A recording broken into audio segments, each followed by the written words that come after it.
What's up with y'all niggas, man? Alright. First of all, this is a conversation that I feel needs alcohol. So, with that being said, Moscato.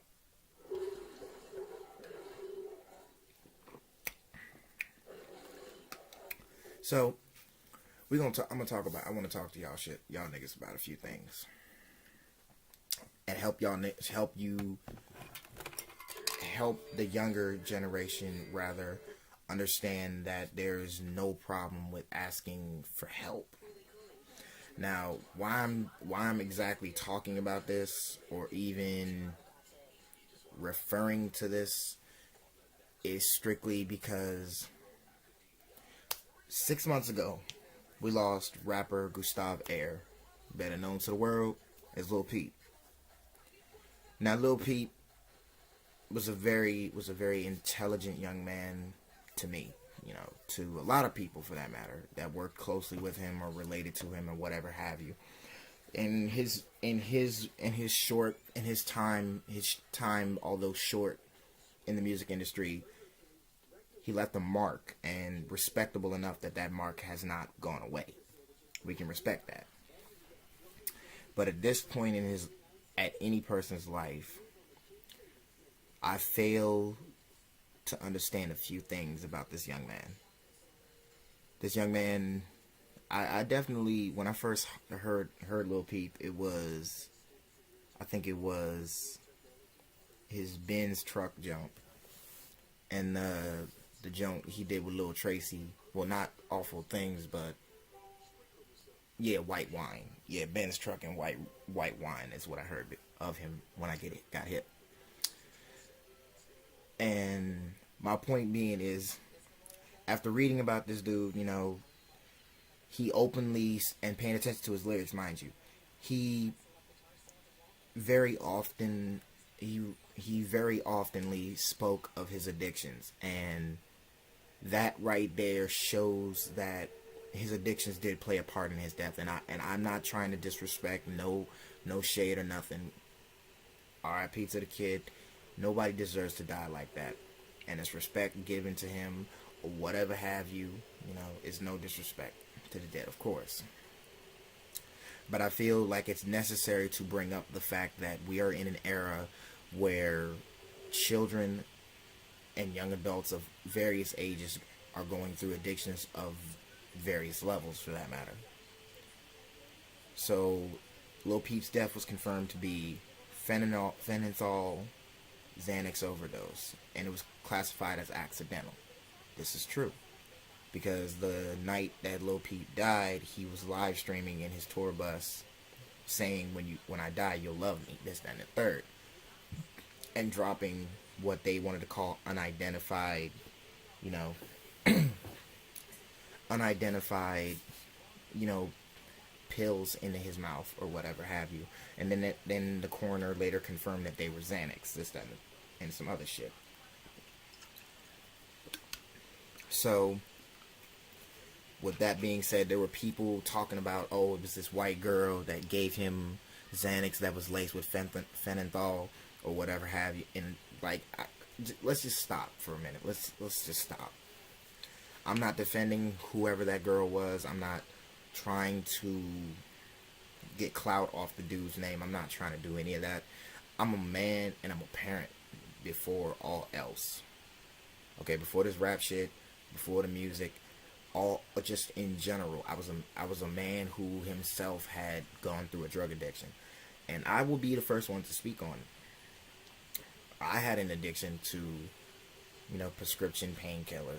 Well, not prescription painkiller, but it was a mood modifier known as Strattera that honestly my parents used to give me when I was very young to, keep my mood settled, because they couldn't figure out why I had so much unnecessary amount of energy, because at the time I was suffering from ADHD, which everybody back then was trying to sit there and say ADHD was this life-killing disease or whatever the fuck have you. So, but I was taking Strattera from the ages of 7 to about 15. So, my doctor took me off Strattera at, I think it was 10 or 11. But I also kept taking it even though I was taken off of it because I had two prescriptions left. So I took them in order to, settle myself, just to come to grips with the fact that I wasn't classified as a normal kid. My point being is the friends, the family of Lil Peep sit there and say that he was a good dude, he did this, he did that, he did this, and did all of that. That's not, nobody's denying him of that. But what people are not understanding is that this young man openly spoke about his addictions to opioids, cocaine, and Xanax. And in fact, Xanax were his drug of choice. So everybody who was sitting there calling the dude a crackhead, drug fiend, this, that, and the third, like, just stop. Just stop. He did what he did, yeah. He's dead. That's a fact. Can't change that. You can't dig him up. You can't try to resurrect him from the dead or anything like that. So the point of what I'm saying is, those of you who sit there and say it shouldn't have happened or whatever have you, and it shouldn't have been any situation that caused his death, you have to look at the much bigger picture. And the bigger picture of that was that this young man had a drug addiction. Okay, there have been many people in music that have lost their lives to drug addiction. And it's a powerful thing to accept from anyone. But you can't blame the person who gave the young man his drugs. Correction, the person who gave a drug addict drugs, and sit there and say it was their fault, because it was not. It, in all intended purpose, it was his fault, because he was telling all of his friends basically throughout his music that he needed help. And to be more frequent with it, his most recent music video, his posthumous release video, 4 Gold Chains, you can see in that video himself, he's taking a pill and then turning around and taking that pill, then turning around and smoking a J with it. I know what Xanax pills look like, and there are various Xanax pills, and that pill that he took was a Xanax pill. You understand? So, for those of you who try to sit there and say he was the Cobain of hip-hop, or the pioneer of emo hip-hop, that's cool, you can call him that. But again, as his friends, as you say that y'all are, your first thing would have been, bro, you don't have to take that. Show the man that you are actually trying to be there for him. And I know some of y'all gonna be some of y'all gonna be sitting there saying that, oh yeah, but people were telling him, he just kept doing it. Okay, so what? You could still, by all means, still be a friend, get him the help that he needs, so he could have lived the rest of his life. He could have lived a good 60 years from now. A good 60 or 70 years from now, and he could have been in this game till he was like 40 something and have retired, and maybe have had a couple of kids or something like that, maybe have even been married. But now that's gone, because people who quote unquote say they fuck with him but real life have not done anything to help this young man. I have not heard of anyone besides Marshmello and the people who he posthumously worked with before his death give his mother anything. I have not seen Lil Tracy or any of the motherfuckers from Goth Boy Clique talk about on their Twitter, oh yeah, just holler at Mama Pete, she say she doing better. No, I've not heard of any of that, because y'all sit there at his funeral crying your eyes out, this and the third, that he's gone. But in all honesty, you're only crying because he died of his own under his own provision. He did it on his own. You understand what I'm saying?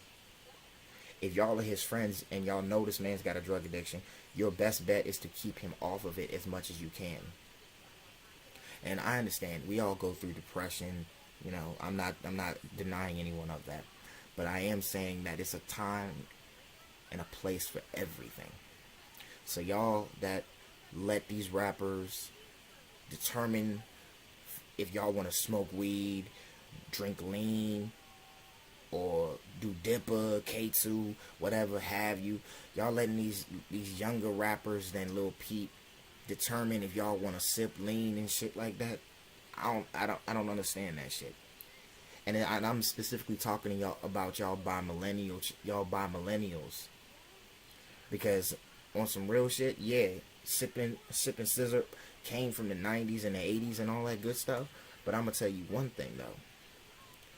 Y'all glorifying that shit all after the fact that Pimp C passed away, and it's been over 11 years since that dude passed away. So if anything, y'all gonna be sick as shit when niggas like Lil Pump, who glorify sipping lean and all that dumb shit, y'all gonna be mad when that nigga die before he's 21. You understand? Lil Peep died of a fentanyl Xanax addiction at 21 years of age. Okay? So, like I said, do y'all really want to see Lil Pump, somebody who's 17 years of age, has the rest of his life to think about, die of a lean overdose or something other, or some other stupid shit like that? Knock on wood for that, but I'm just saying. You know, if y'all give Lil Peep the respect that you think he deserves, but y'all still watch the videos that people who are around him film him taking drugs, you understand?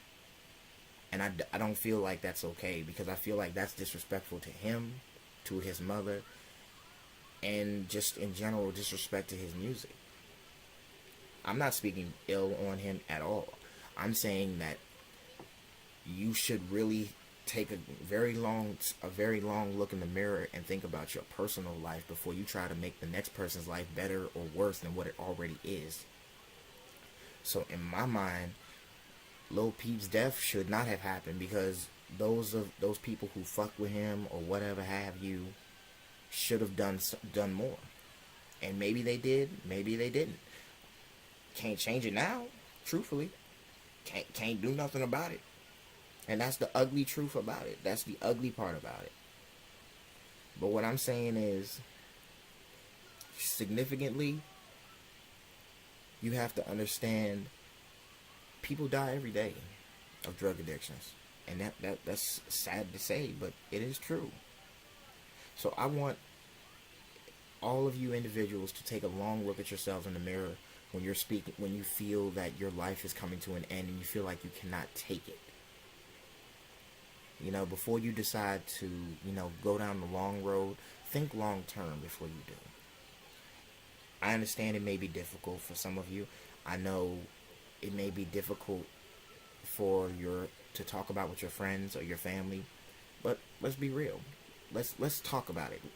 Let's start a new challenge right here, right now.